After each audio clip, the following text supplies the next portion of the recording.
Good evening. Tonight we begin with something as extraordinary and unprecedented as it is dangerous for European security and overall international stability. The European Union, joined by Britain, Norway, and neutral Switzerland, has delivered a formal ultimatum to Russia.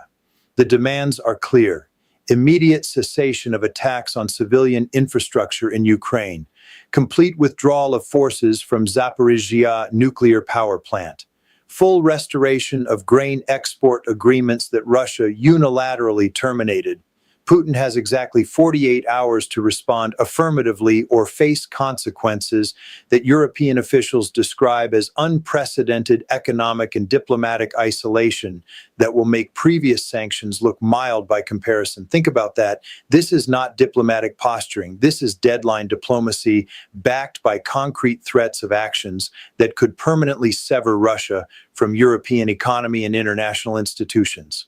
For nearly 3 years, European nations have implemented sanctions against Russia incrementally, adding restrictions in waves tied to specific Russian provocations, but always leaving room for escalation if Russia's behavior worsened.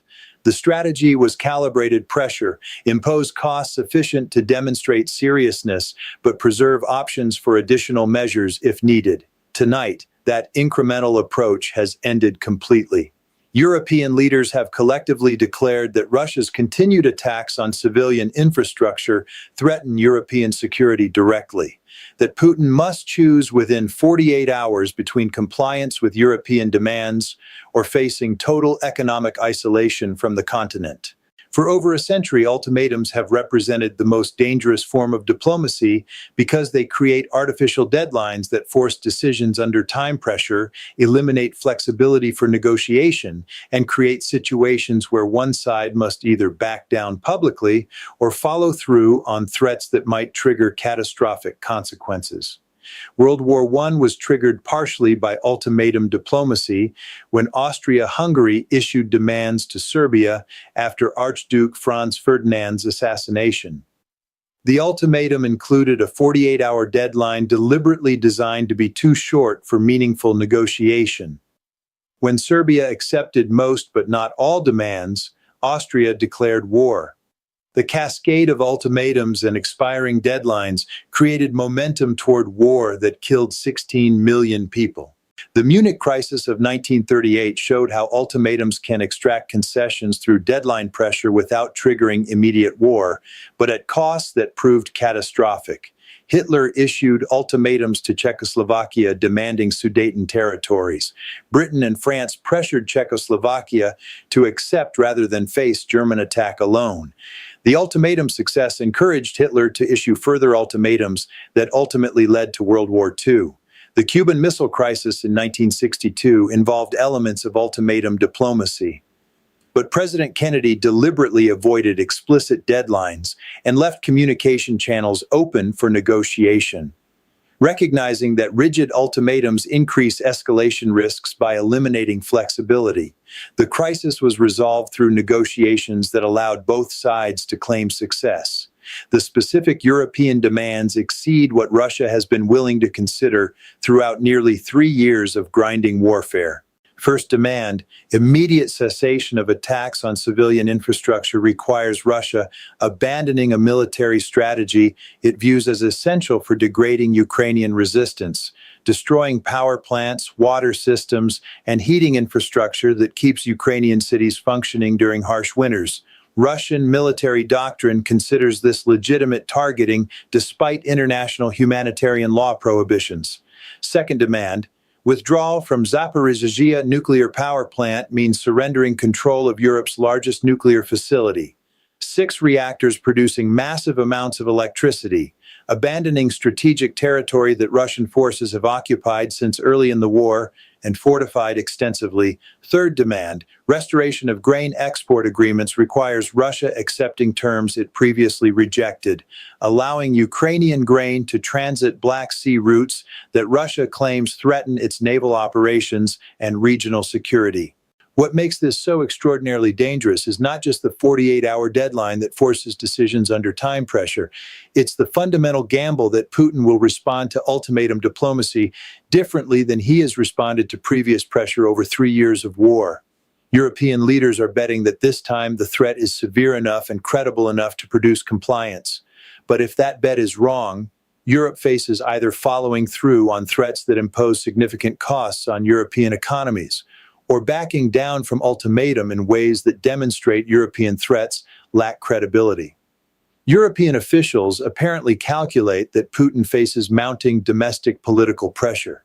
Elites whose personal wealth and privileged access to European properties, banks, and lifestyle have been devastated by sanctions that froze billions in assets.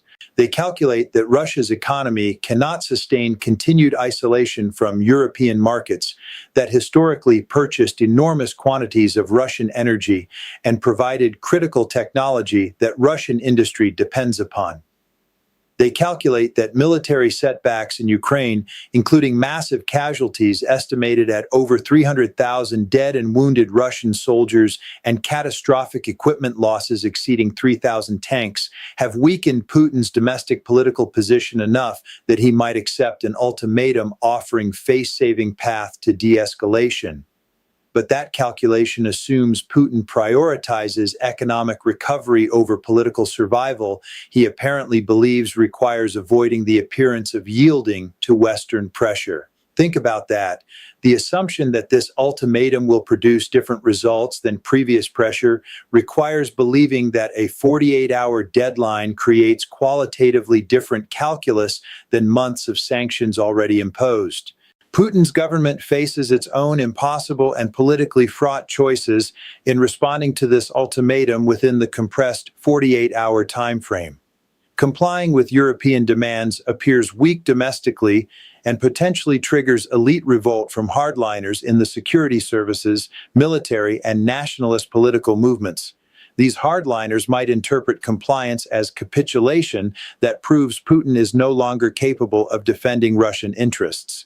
Refusing European demands appears strong domestically and satisfies hardliners who demand defiant response to what they characterize as Western ultimatum infringing on Russian sovereignty. But refusal accepts massive economic consequences, including total isolation from European markets. Attempting to negotiate requires asking Europeans for extended timeline beyond 48 hours. But Europeans designed this ultimatum precisely to prevent drawn-out negotiations. You cannot force adversary compliance through ultimatums unless the adversary believes compliance serves their interests better than defiance. You cannot make ultimatum threats credible unless you're prepared to follow through knowing the costs fall on your economy and your people as well as on the target. Every hour of the 48-hour countdown is an hour where either side might miscalculate, where domestic politics might override strategic judgment, where momentum toward confrontation might overwhelm diplomacy that could find alternatives. Let's be clear about what happens if Putin refuses this ultimatum and Europe follows through on threatened isolation measures. Russian economy would face additional severe contractions. Double-digit GDP decline as remaining European trade and financial relationships are completely severed. Access to European technology, spare parts, and manufactured goods eliminated.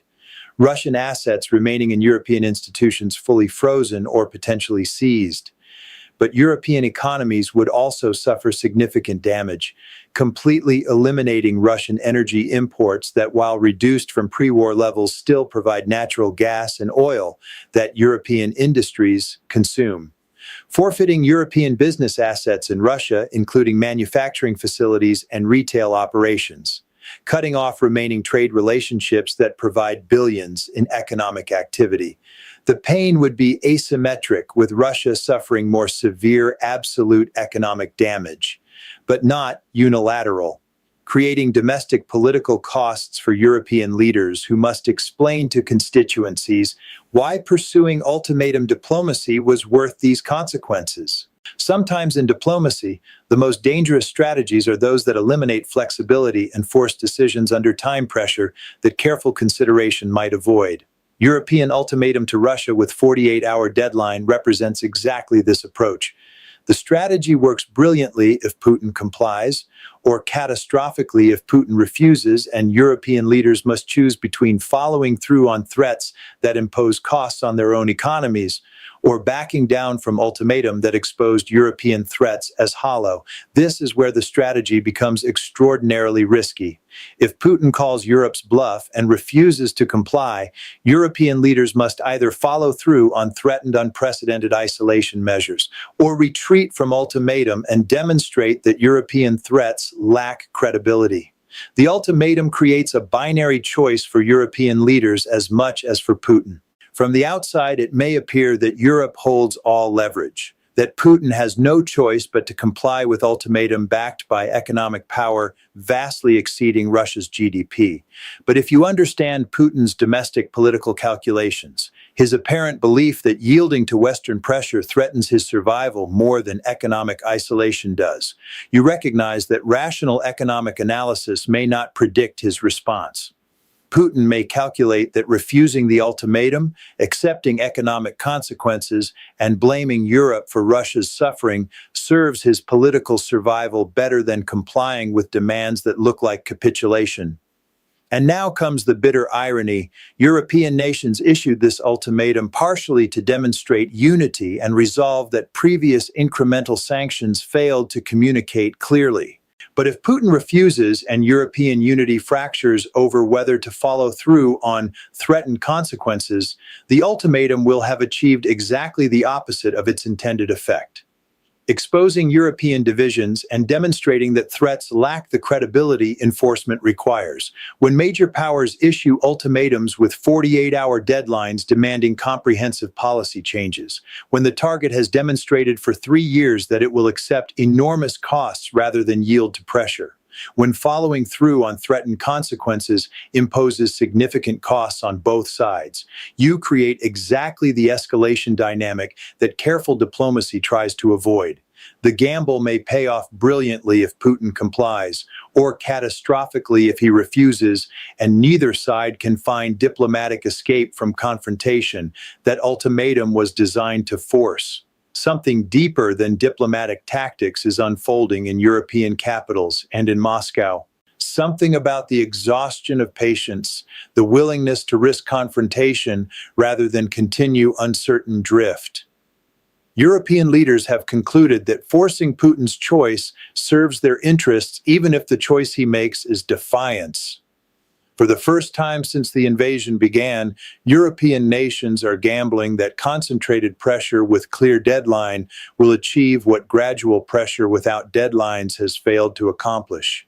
The bet reflects either wisdom gained from 3 years of experience with Russian intransigence, or desperation from 3 years of failure to change Russian behavior. The 48 hours will reveal which assessment is correct. So tonight, as Europe's 48-hour ultimatum to Russia ticks toward its deadline, as Putin must decide whether to comply with demands requiring abandonment of war objectives or face total isolation from European economy, as both sides gamble that the other will yield rather than accept consequences that neither fully controls once ultimatum expires. Perhaps there's a lesson worth stating clearly. You can issue ultimatums demanding policy changes backed by threats of unprecedented isolation, but you cannot guarantee the target will comply rather than defy regardless of consequences. You can design ultimatums with 48-hour deadlines to force decisions and prevent evasion, but you cannot eliminate the escalation dynamics that short deadlines create by preventing careful consideration of alternatives. And you can bet that concentrated pressure will succeed where gradual pressure has failed, but you cannot avoid the reality that if the bet is wrong, both sides face consequences that neither wanted. But that ultimatum's logic makes difficult to escape without one side appearing to yield to pressure it designed the confrontation to resist. I'm John Mearsheimer. Thank you for being here. Stay informed and good night.